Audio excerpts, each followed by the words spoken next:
Well, hello, my name's Adrian Gilbert, and I'd like to welcome you to this channel where we are investigating the book of Revelation, or the Apocalypse of St. John. Now, for those of you who don't know who I am, I'm author of a number of books. You see some of them behind me here, mostly investigating ancient mysteries, pieces of forgotten history, prophecies, and various esoteric ideas of that sort. I've been at this for about 50 years now, so I have read an awful lot. I've traveled quite a bit, and I've got a lot of ideas. So we're going to investigate the book of Revelation. In fact, we already are investigating. I've done a number of programs already, which I would hope you'll catch up on if you haven't watched them already. But we're investigating from a different angle. See, most of what you ever see written on this subject is by church ministers of one sort or another. They're either Catholic church ministers, or they are some form of nonconformist or Anglican church ministers. And mostly what they're trying to do is to scare their audience, their congregation, into being good Christians. Not a bad thing to do, I suppose, but I'm more interested in investigating to see where these ideas come from and what kind of relevance they might have, and how they connect with a wider framework than the Bible itself. Yes, I'm very interested in the Bible itself as well, but I also want to see how these ideas fit in with a sort of wider esotericism, because I personally believe that Jesus Christ himself, who I believe in incidentally, did actually do a lot more than just study in the local synagogue. That he traveled a lot, he was exposed to a lot of ideas, and a lot of what he was teaching were things that he had been taught himself, albeit that he took things to a much higher level. So, that said, I'm looking at this from a wider perspective, and we're going to be doing that in the course of this little lecture. So, the Four Horsemen of the Apocalypse. In chapter 6, the Lamb opens the seals on a hitherto secret book. What is contained in this book is the bulk of John's revelation. And I like to think of chapter 6 as being more like lifting a flagstone. You know how it is, you go in the garden, you lift up a big flat stone, and underneath it you find all these creepy crawlies running for shelter. And you think, oh my goodness, I never knew there were all those ants underneath there or whatever. It's a bit like that with chapter 6, that it's kind of exposing what's going on this planet for us to actually see it objectively. It's not, I think, so much about this particular chapter, about predicting specific things or dates in the future. Some of that goes on later on in the chapter and in other books in the Bible. But this is more a question of diagnosing the illness, as it were, rather than administering the medicine and predicting when it's going to work. So, yes, some years ago, I was in email contact with an elderly South African woman. She was a Boer, which is what they call farmers in South Africa, Dutch farmers, and a devout Christian. She read her Bible all the time, and I think gave lectures on it, at least to her own congregation. And she told me that she had asked Jesus Christ to open her eyes and reveal to her the mystery of the Four Horsemen of the Apocalypse. Yeah, so this is actually a very devout lady, and it does say in the Bible, ask, knock on the door, ask, and it will be shown unto you. And so she took that literally, and she asked, and she was shown certain things or told certain things. I don't know how, I wasn't there, but certainly she shared these ideas with me, and I thought, yeah, that has actually got a certain ring of truth to it. Now, I'm not going to go straight into that now. We're going to come round to that because I want to show you other things first and discover some other ideas first, discuss the other ideas. But we will come back to this towards the end of this lecture. So, the Four Horsemen of the Apocalypse. They're the first four sealed chapters of the book. I've already opened this. I shouldn't have done really, should I? But anyway, you can imagine that we had a sealed book like this, a scroll. And as each piece is opened, of the first little bits, we have just a little bit to read.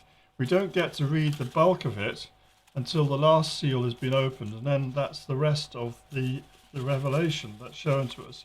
For these first four, we just get little bits just to tell us, sort of give us a little tasty preview of what's to come, as it were. So I'm going to take the four first seals together because I think they make a whole. They're not really to be looked at individually. Yes, of course you can, but they make more sense when you look at them as a whole. So when we go to the first horse, the first horseman's on a white horse, and he's given a crown and a bow, and he goes forth conquering and to conquer. So we get this image actually in the text. Actually, I'll read it out to you if I can find it.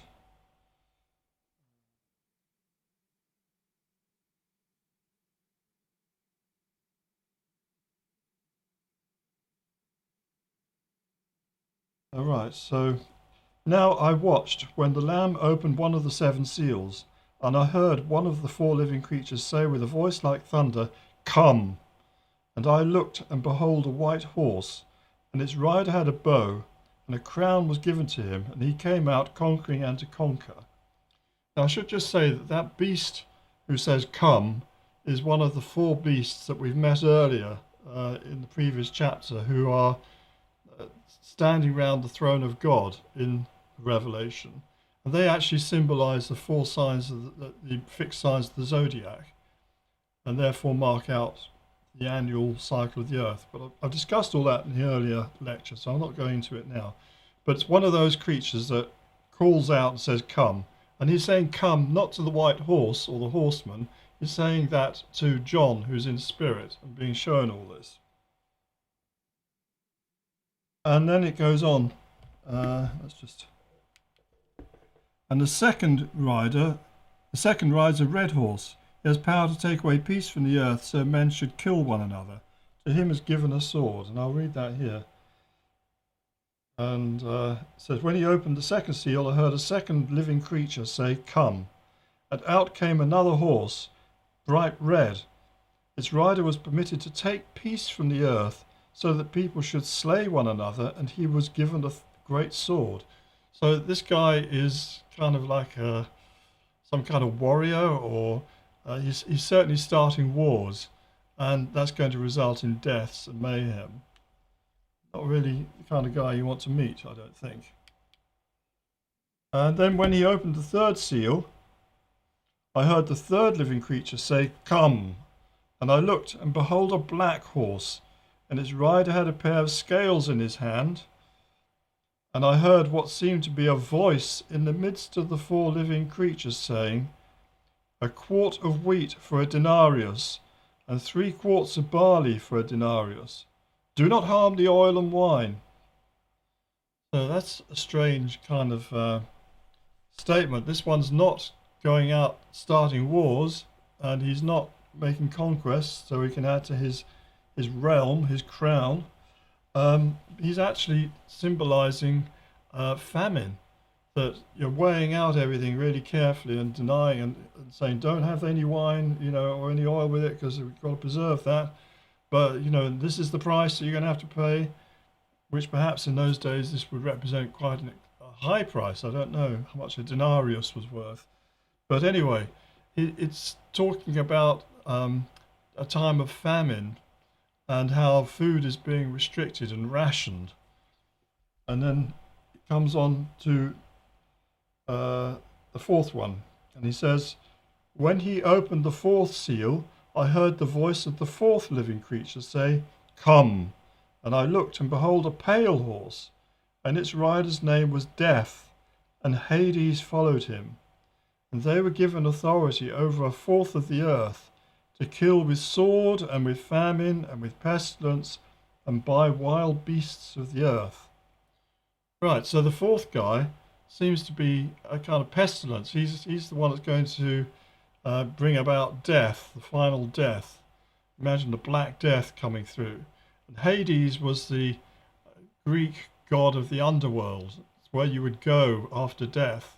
Your shade would be taken underground, had to cross the river Styx with the ferryman to be taken to the other side. You're in this gloomy underworld ruled over by Hades, the underworld's king or god, if you like.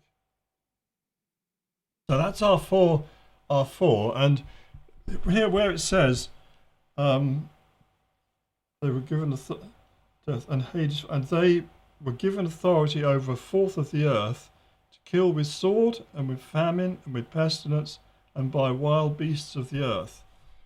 The wild beasts of the earth, it doesn't say wild beasts so much as it means barbarians or uncivilized people or ruffians, something more like that. So it's kind of, imagine the sort of Viking invaders coming in and killing everyone. That's kind of what it's talking about. So we've got this situation here where there's nasty things happening. And it's tempting to say, well, this is predicting these nasty things that are coming at the end of the age. And the rest of it, the book's going to amplify it further. But I think we need a different approach than that. And I'm going to go through and show you a different way of viewing this thing. And the pale horse, I should just say a couple of words here. It's often translated as yellow or as green. And then it's also called pale. I think what we're looking at is kind of a pallid, pale-faced kind of horse. So sort of, there are yellow horses, aren't there? And I've never seen a green horse, I have to say. But I think we're looking more towards the yellow end of the spectrum here with that. Now, it must be remembered that the apocalypse makes use of symbols. Understanding these symbols is more like interpreting a dream than reading Greek. You want to think of Joseph interpreting Pharaoh's dream of 7 fat oxen followed by 7 thin ones. And it's the same with Daniel is instructed to interpret the dream of the king of Babylon. He does not interpret it literally, but understands the inner meaning of the symbols involved. So you probably remember Joseph in Genesis, one of the sons of Jacob, Israel, one of the 12 sons, and he's taken to Egypt. His brothers sell him into slavery. Joseph with a many-coloured coat. And he interprets the Pharaoh's dream. The Pharaoh's dream does 7 fat cows followed by 7 thin, lean cows. And Joseph interprets this as meaning there's going to be 7 good years with lots of grain harvest, and then there's going to be 7 famine years. So he advises the Pharaoh to build silos to collect the grain in the good years, store it, so that when the bad years come, they've got the food there, they can feed the people, they'll ride out the famine years. And that, in fact, is what happens. And the Pharaoh is delighted with Joseph. He's promoted, he's made vizier of the entire country.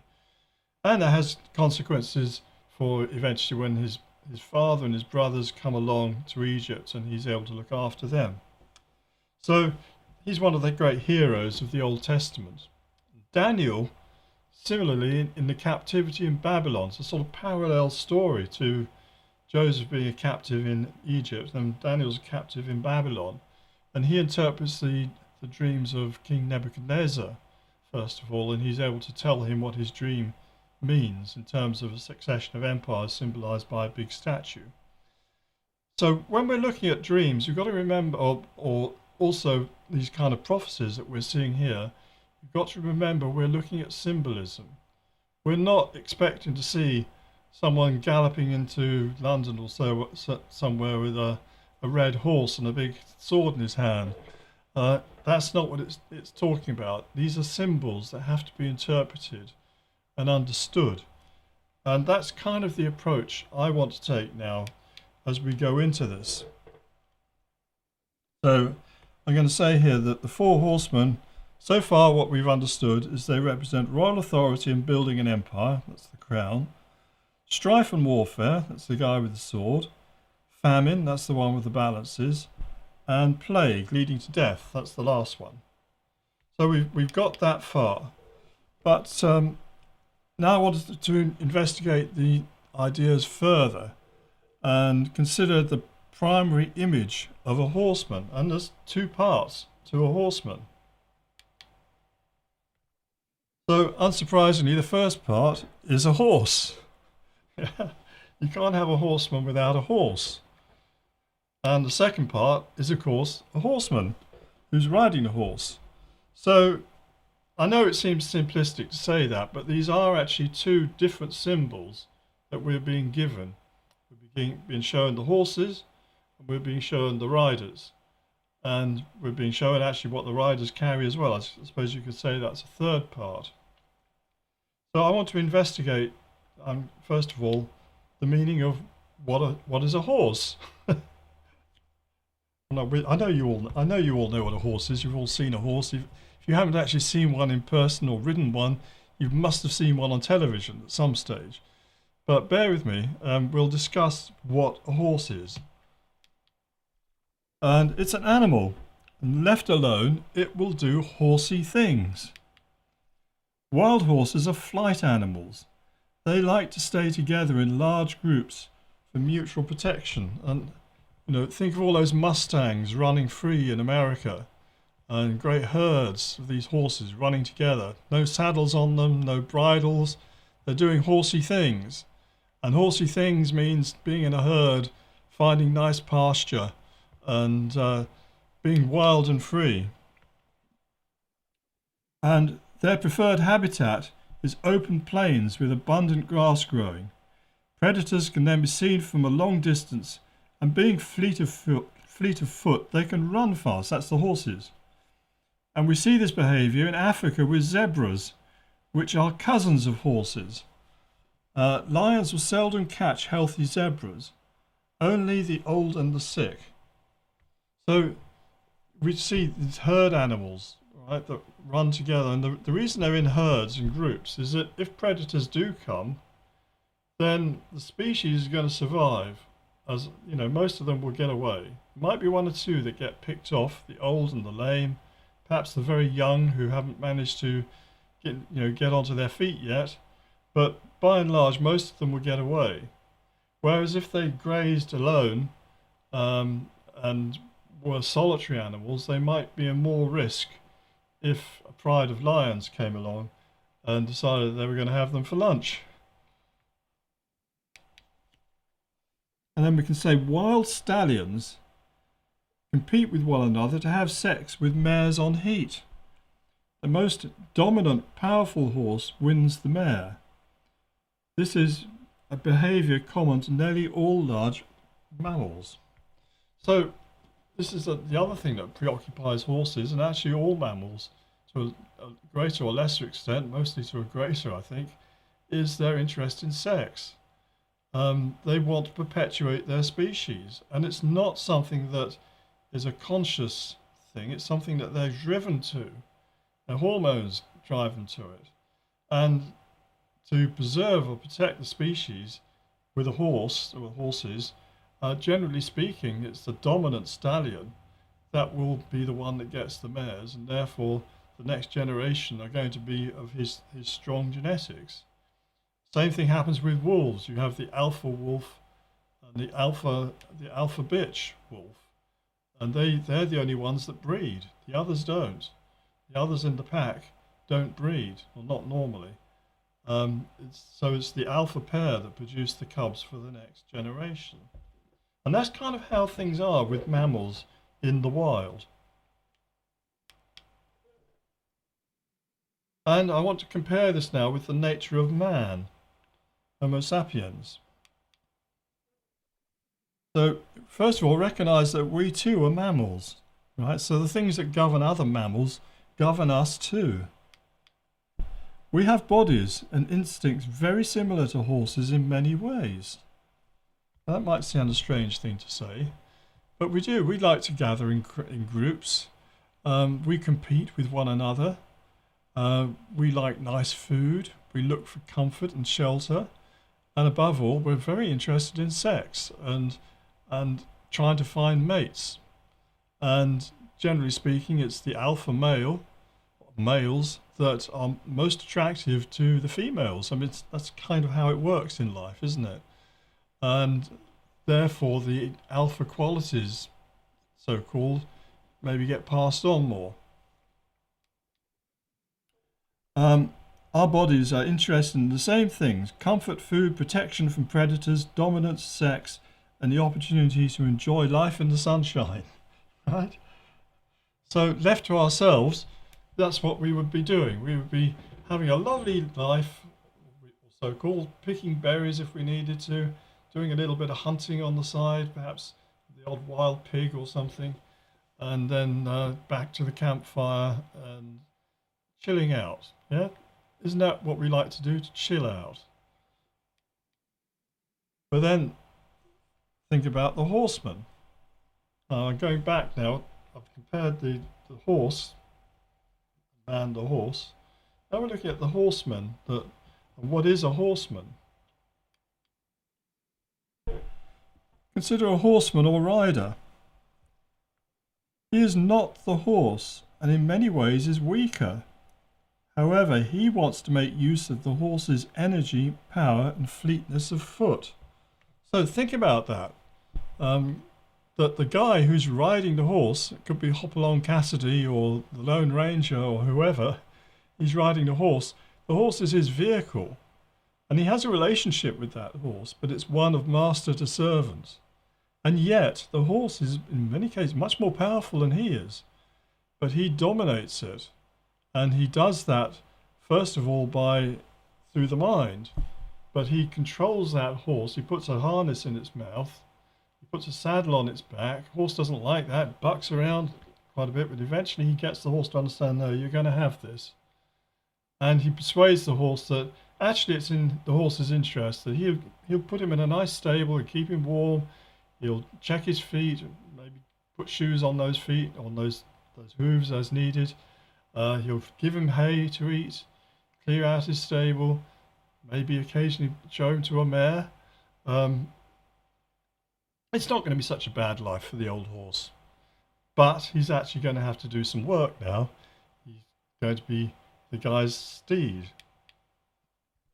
So in order to ride the horse, he must first take control over its will. The horse would rather be out in a meadow eating grass and looking for mates. However, the rider wants to use it as a vehicle for his own travel. So the horse is now being put into a situation it's going to do something other than what it wants. It's going to have to obey the rider. The rider makes the horse carry him on its back. He may also make it pull a loaded cart, plough a field, or gallop into battle. None of this is natural to the horse. It has to first be tamed and then trained to accept these tasks. So the horse is being put through something. It's being made to do something that it doesn't necessarily want to do. But there are upsides to it as well as down. It's not as likely to starve as it might do if the horseman or the people of Horseman Pays hadn't stored up hay for the winter. It might seem nice to run around that meadow in the summertime, but come to winter when it's covered in snow, there might be nothing much to eat there.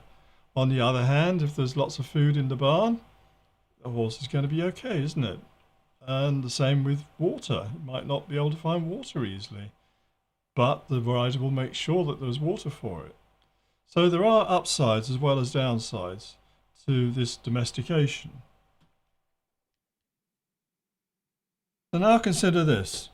The human body is like a horse. It has its own life, desires, strengths and weaknesses. It has a pedigree of sorts derived by genetics. This gives it natural aptitudes. However, the human is not the body. In essence, it is the soul. This rides the body, which it seeks to use for its own purposes. The body, however, would rather eat, drink, have sex, sleep, and be merry. It does not like being in harness to the purposes of the soul. So, I know some of you watching this are perhaps not religiously inclined. You just came here by chance, perhaps, or whatever. You're worried about 666 and the number of the beast. But in the context of the Bible, people are souls, and the soul is you. It is your life, and it's what looks out through your eyes. It's not your body, and your body doesn't make your soul. Your soul is not just an epiphenomenon, big word that, of your body. It is something else that's come into your body and rides it like a horse. And when you die, that soul comes out of that body and it goes to the other world, whatever that is. I'll leave it to you to research that. There's lots on the internet about that. People have had out-of-death experiences. I've been out of my body. I know what it's like. You are not your body. And you will discover that when you do die, if you haven't discovered it before. But for now, your soul is riding in your body.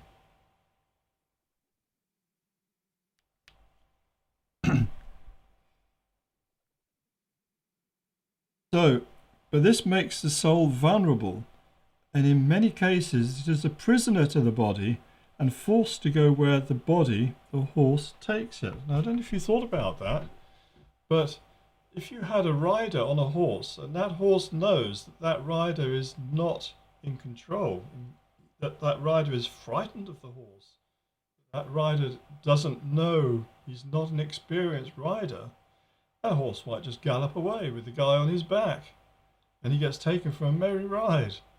The horse does what the horse wants instead of doing what the rider wants it to do. And that can happen to us as people with bodies and souls. Instead of being able to follow the desires of our soul, which is for enlightenment ultimately and for reconnection, we could be taken for a merry dance, and all that we do is we constantly at the beck and call of our habits, because this is how bodies work. They work by habit, and we can have habits. We can have good habits, we can have bad habits, and breaking those habits is very, very difficult. And our body can make it almost impossible for our soul to fulfill what it sees as its destiny. So it's quite a serious thing, for a soul to enter a body. It could be given the runaround.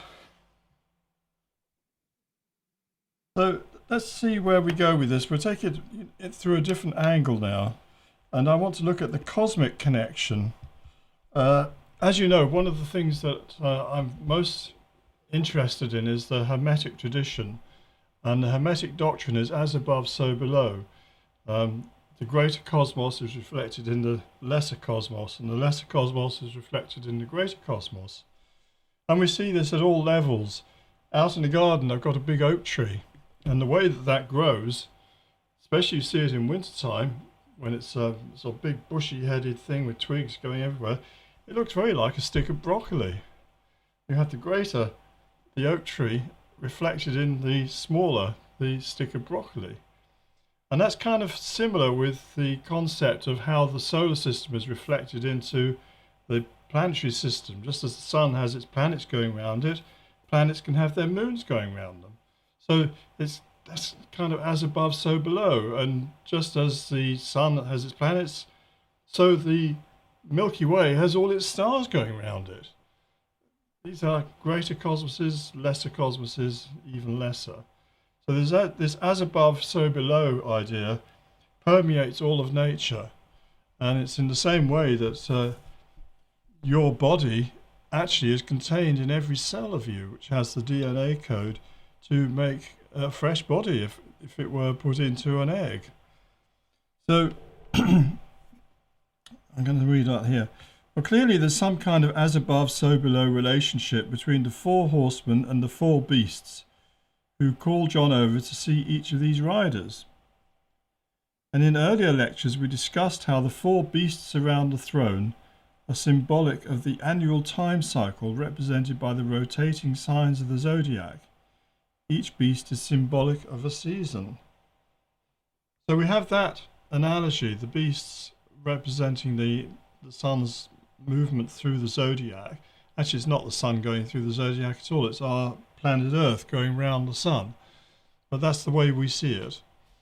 And the sense that these four horses are somehow the reflection of that cosmic performance, you know, of the sun moving through the signs of the zodiac, here on Earth. There's sort of the lower level, as it were, that is being looked down on.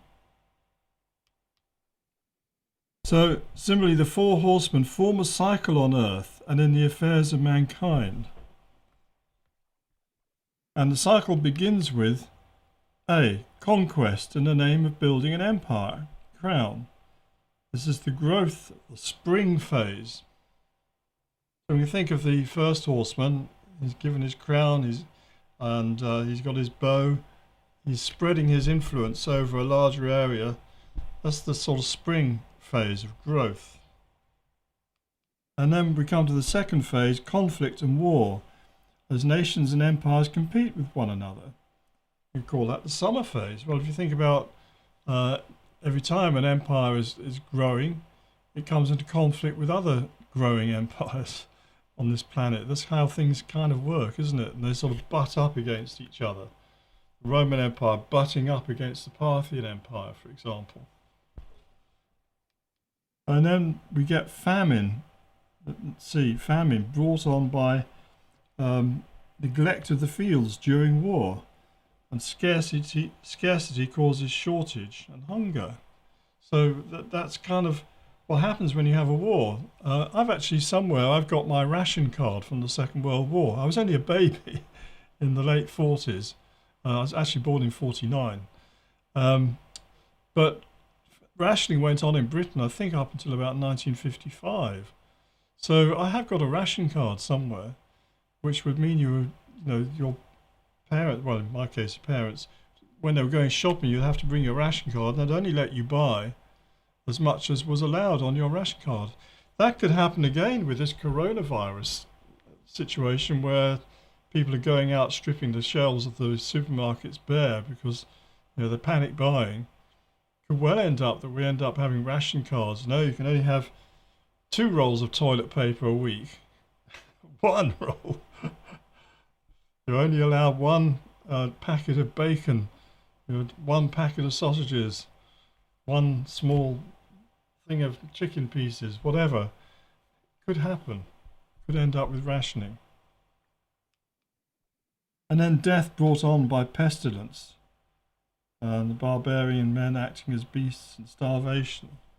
Yeah, well, when you've had warfare and starvation, it's an invitation to end up with horrible diseases spreading, Black Death or whatever, and taking away a quarter of mankind, as it's saying here in the book. So there is this sense of this cycle, and I'm going to show you how that works.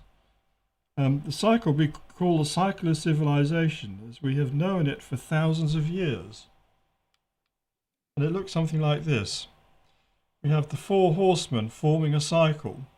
So at the top you've got number 1, you've got the white horse, and he's forming his empire. And then number 2, is the red horse and the guy with the sword, and he's starting wars and conflicts. And then number 3, the guy with the balances on the black horse, and the shortages and starvations beginning to show its head. And then number 4, death, plague spreading through, and that kind of levels the playing field and clears the way for the next number 1, who's going to start a new empire. And that's kind of what's happened in history when you look around and you see the rise and fall of empires and the way things go through cyclical processes. We like to think of the idea of progress, the idea that everything's getting better and better, that sort of my grandparents' generation, they might just about have had cars and the first aeroplanes. In my parents' generation, yeah, there were planes, there were jets, there was telephones, there was getting washing machines and refrigerators and all of the mod cons. Then in our generation, it's all digital, it's all computers everywhere and internet and huge amount of abundance. But is it going to continue like that?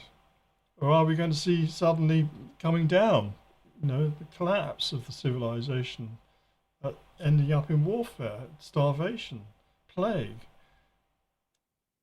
In the past, things have gone through cycles, up and down. When you're up, you're going to go down. When you're down, well, you're going to go up. So who knows?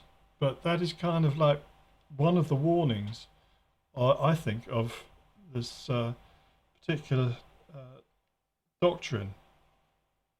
But there's much more to it than that, and we're going to go into that now.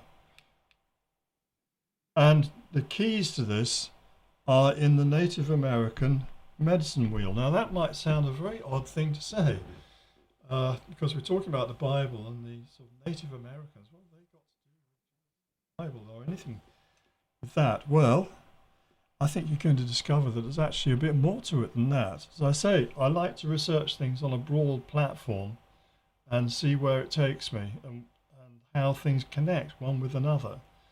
And you discover that the life on this earth is not as separate as you might have imagined, certainly going back in time.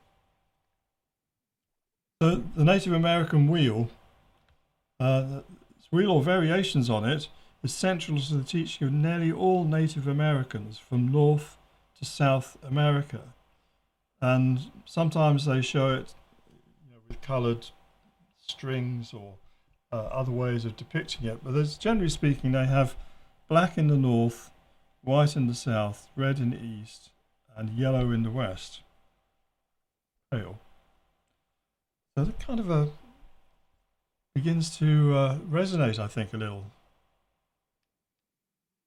And I want to show you something else, the secret serpent teachings of the Maya. Now, some of you may know that I written a couple of books, actually. Mayan Prophecies. I've written another one called The End of Time, going into this whole Mayan thing. And the secret serpent teachings were shown to me by a guy called Jose Diaz Bolillo, who lived in Merida, in the Yucatan Peninsula. It's the main city there. He's passed on now, but he'd done a lot of work on this, and it's very, very interesting that what's called the Kane Maite pattern shows this square with lines that run through the centres of the sides. So we can see the way that they're using this in their design of this brickwork, but it's actually derived from the pattern on the back of a big rattlesnake, and you can see that here, how this pattern has been adopted, and you'll find this pattern being used all over the place in Central America, particularly on their buildings and the pyramids, even on the women's clothes and so forth. It's a dominant feature of the pattern of the culture, but it also does have this same idea of this sort of 4 directions, and we see that repeated here again in the pyramid of Kukulcan, which is the most famous pyramid in Mexico, at Chichen Itza. And you can see the stairway running down. You can see two, maybe three sides, and it's on the back as well. So there's four of these stairways leading up to the central temple at the top. And I think the number of steps on each stairway is 91. So 4 times 91 is 364, and then there's an extra one to bring you up to 365 at the top. So this is kind of symbolic again of the year, but it's of the 4 directions, which is central to this whole idea of the medicine wheel. So I'm going to see how that progresses. Now, in 2005, I was able to attend a sacred fire ceremony. The ceremony was conducted within the ruins of Pech in Belize. This is once a magnificent Mayan city with palaces and pyramids. Here I was given a lesson in the Mayan interpretation of the prayer wheel of the American Indians. You've got to understand that the Maya and the Aztecs and the Toltecs and these other Olmecs, people from Central America, they're all Native Americans of one sort or another. And they share many of the same ideas and customs as other Native Americans from the plains in America, or the cultures in New Mexico or wherever, or down into South America as well. There's a lot of similarities. So these are common facets of their traditions, and there's a good reason for that. We'll come to that in a minute. These Mayan cities, I've been to quite a few of them, and they are magnificent. Underneath the jungle, you clear away the jungle, and you find all these buildings. Palenque, the most magnificent of them, with loads of writing on the walls, which has now been translated and tells us a great deal about what this culture was really all about. Yes, there was a dark side to it, this whole idea of the heart sacrifice and so on, and people hunting each other's tribes to sacrifice people. But I think we should be looking at those ideas or those practices as being symbolic of the decadence that came with the growth culture. It was a victim of its own success in many ways, that there were these city-states all over Central America pressing up one against the other and competing for space.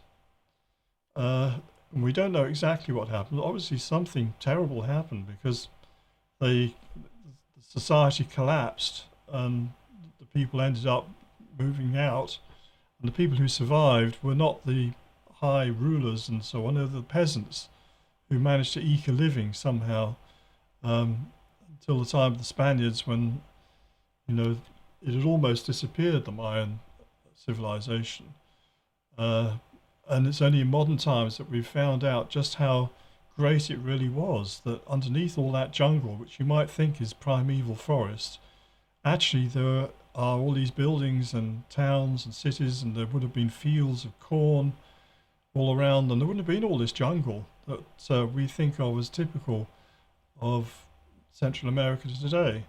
And I think actually the same is true probably of the Amazon. They are finding cities and dwelling areas and what were villages underneath the forests in the Amazon area. So we have this horrible fear about the Amazon forest being lost. Well, things do move around a bit. I'm not saying that we should cut the trees down, not at all. But it wasn't always like that, as it is now. Anyway, here I am with a Mayan elder who's called Carlos Barrios, and we're in Pech. You can see the steps around this central courtyard area that we were in. And he is an initiated priest, I suppose you would call it, of the Eagle clan. Now you can see from his looks that he's actually of Spanish descent, but he was born in the Mayan area and speaks Mayan, and taken a lot of interest in the Mayan culture, and he's become a day keeper and been initiated into their traditions, which is kind of where he is now. So he was showing us the fire ceremony, which is directed to the four directions. And he laid out on the ground this pattern where the fire was going to take place. And he used sort of corn, maize flour, to make the circle and the little circles inside and the arrows and all of that. He actually measured that all out on the ground. So I suppose it had a diameter of around about 3 to 4 feet in all. So that was laid out on the ground, and then they started putting other things into the circle. And I've got a picture here. Primary structure, which he put there. He put these copal incense balls and candles, and everything was arranged very symmetrically, north, south, east, and west. So then, when he'd done that, he got people to come up, and he also broke up cigars and scattered that around on top of the main diagram on the ground, and then he put other candles there as well. And then he got people to come up and place candles, and you can see them doing that there. And then once he'd done that, he got the fire going, and at one point he was actually spitting out whiskey onto the fire. The flames are coming up, raising the well, I suppose the smoke and the incense from the copal balls, which there are incense balls, going up in the sky. And this is supposed to produce this special essence they call its, that would enable communication with the gods within the Mayan custom. Don't worry, I haven't become a pagan. I was looking at this very anthropologically, but it was very, very interesting. And then it started offering prayers to different groups of gods in the four directions. And I know that from studying the Mayan culture somewhat, that they had gods of the different directions. They call them Powerhoptuns, and there were different gods associated with different directions, with different colors. Now, show you that, yeah. Let's go back here. Yeah, that's where I wanted to go. So you can see the four colors there. And the east was associated with the red, but that was because the people of the west would be facing that way. They'd be standing in the east, facing towards the west. So this is actually all back to front. The people who are the white in the south there, they're actually facing towards the north, which is the white direction. And the people in the west, the pale people, will be facing east, which is the pale direction. And the people in the north will be facing towards the south, which is the black direction. See that here on the diagram. So the people in the east will be facing towards the west, which is really the red direction. It's all back to front, but I'll come back to that. I'm going to just go through this.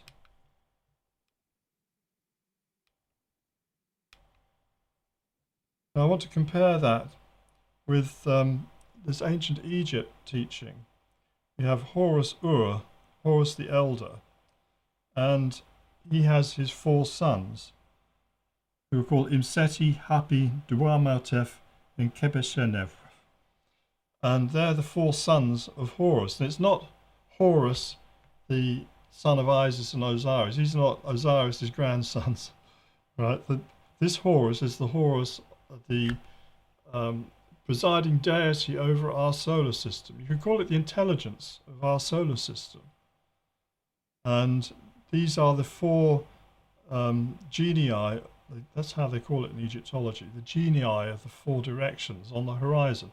Horizon comes from Horus zone. Zone means a belt. So the horizon is the belt of Horus. It's where the sun will rise up. Horus, being also a sun god, rises on the horizon. And these are the four directions on the horizon. So we see them like that. We have Hapi in the north, Dualmautif in the west, Imseti in the south, and Kebsenwef in the east. That's how they're usually depicted. So how does that tie in with our knowledge of these four horsemen? Well, what the South African lady told me, what Jesus had told her, she said that the four horses represented the four primary races of mankind. Now, get your head around that. The white, well, we know what the white race is, don't we? The black, the red, and the yellow. Now, I understand from this that the sons of Horus are us, the human race. Now, I've said that in one of the earlier lectures. This whole idea about going through the Stargate and into Orion and then going to the court of Osiris in Orion, you'll see this depicted, the four sons of Horus, and in the hieroglyphs, I showed you this in an earlier lecture, how they go to Orion, where the sons of Horus become stars.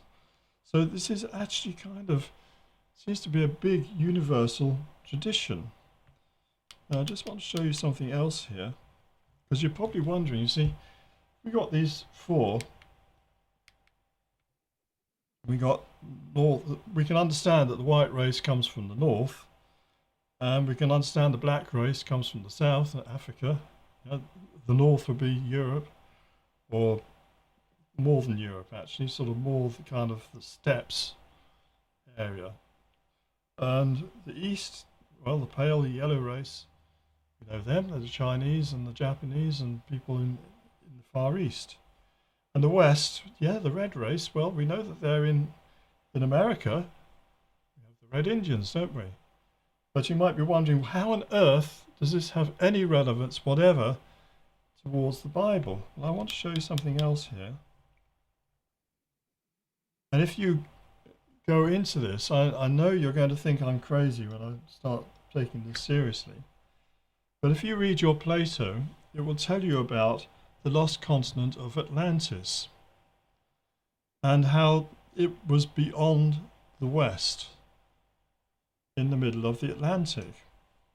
I know I got this diagram out of a book, and it shows you Atlantis there in the middle there.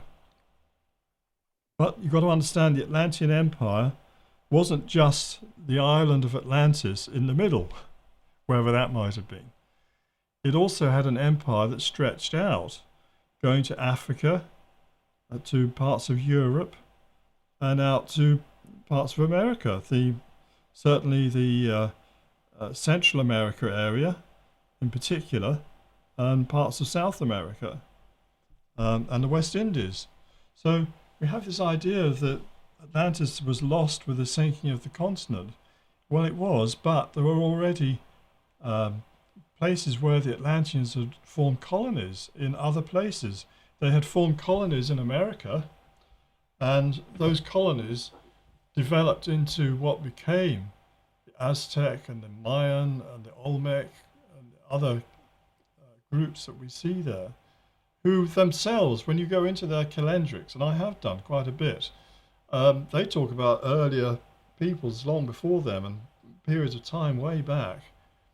And the Aztecs, for instance, they claim that they came from a place called Atlan, a city on water. Who were these people? The Atlanteans. And they seem to have brought over their ideas. And in Egypt, in Plato's story, he tells about how the Atlanteans invaded Africa. And you've got to bear in mind that we're talking about perhaps by the time of the last ice age, maybe 13,000 years ago. They invaded North Africa, and the Sahara The Sahara Desert, what's a desert now, at that time, uh, was a savanna. Was even rivers running through it. There were sort of animals. We've seen people have scratched pictures of them on rock carvings and so on. And Egypt, the Egyptian empire or the Egyptian kingdoms, were actually composed of three different peoples. There were probably the indigenous black people who moved up from Africa up the Nile Valley, and then there were people of the red race who had moved in there from Atlantis, the Atlantean Empire, bringing with them ideas about pyramid building. And then you'd had Europeans coming down as well, through the Levant, through Syria and Israel, down that way, or else coming down through Arabia and crossing over the Red Sea. So we know that there was this amalgamation of people in Egypt, and you'll actually see these different coloured people depicted in their art. There were black people, there were red people, there were white people there. It was a mixed race situation. So this is kind of what John seems to be talking about when we have these four horsemen of the apocalypse.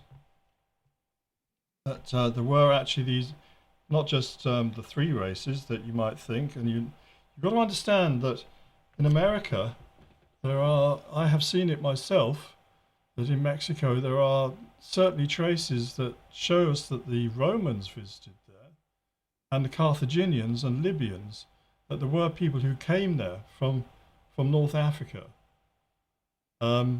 And we know the Vikings also went there, but that was much later. So, it was not discovered at the time of Columbus. And if they could go that way, why couldn't they go the other way from Atlantis? I think it was probably more around the West Indies area myself than in the middle of the Atlantic, as it's depicted in this diagram here.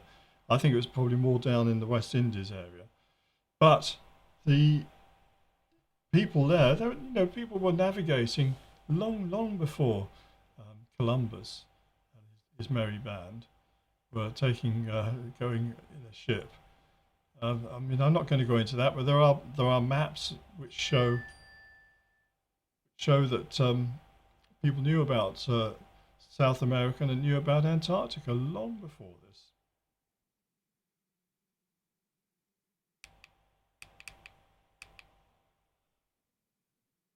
So we have I believe, the four seedings of the primordial races of mankind. Now, I'm not a racist here. I'm not saying that one race is any better than another race. I'm just pointing out that if you read your Bible, it tells you, it doesn't say, yes, mankind was evolved there were gorillas, and then some of them were modified, that something happened and their genetics changed, and suddenly there's Adam. It doesn't say that at all, does it? It says that mankind was planted, and Jesus refers to the seeding of the earth and how the harvest is going to be collected by the angels. Well, that seeding took place in 4 different areas of the earth. There was the seeding in the east, and we got all those skeletons of Peking man and so on, the eastern people. The seeding of the black race in Africa. We weren't all out of Africa.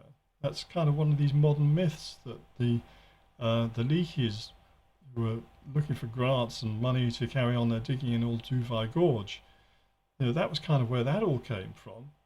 But that was certainly, I don't believe that was the truth at all. White people came from the north, and they were genetically programmed to deal with that. That's why they have pale skin, so they can absorb sunlight and make vitamin D more easily. They're very prone to going bald, and that's for the same reason, so that the top of the head can get sunlight on it and create vitamin D. And then in the West there were the red people in the Atlantis, and then they spread to the Americas, and also coming eastwards from there into Africa and parts of Europe. So there is definitely blood of the Atlanteans in Africa and in parts of Europe. And I've not been into this in depth, but there are these haplogroups, and people have traced this and done work on this. So these are our four horsemen, our four horses, I should say. And according to this old lady, Letter Petreus, the four horsemen are demons, four demons which ride the four races and cause all manner of havoc. So this is the situation we're in, this constant warfare, this constant rising and falling of civilizations, this constant periods of starvation and plague, which has held us back. And each time one civilization falls, we have to learn the lessons all over again. All traces almost are lost. And if you think I'm inventing this, you only have to go to Egypt and have a look at some of the works there in granite, which the Egyptologists will tell you that the ancient Egyptians, they had wooden mallets and they had copper tools and they chipped away and they made these. You look at these things and the smoothness of them, and it's not possible to do that with copper. They say, well, they just rubbed it with sand. No. These things show tooling marks in them, and there are round holes drilled into things.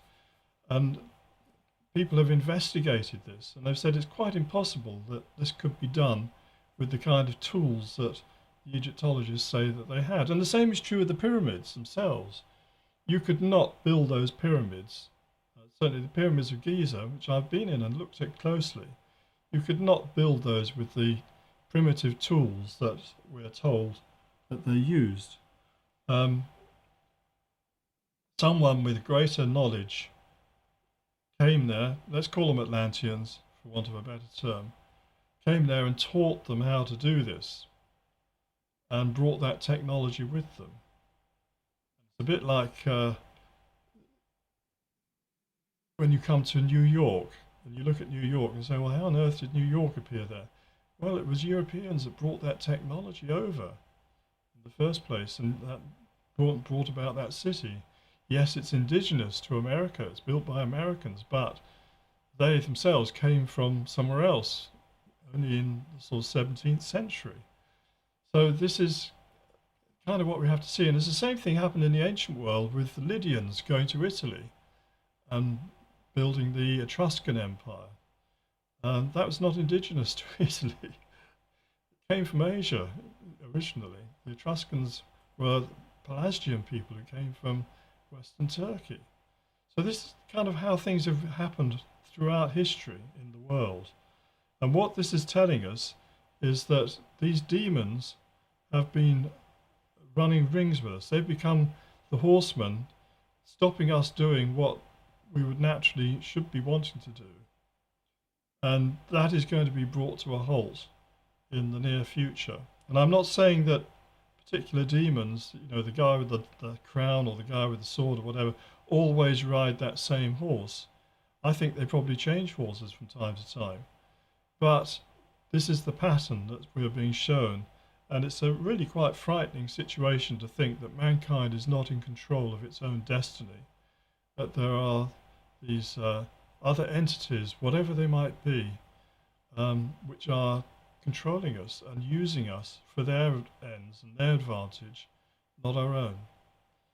So anyway, I don't want to leave you on a bad note. This is the situation, and the revelation is showing us how this is going to change. And I think that change is going to be happening in our times. I speak this, we've got our coronavirus plague on us at the moment. Who knows how long that's going to last?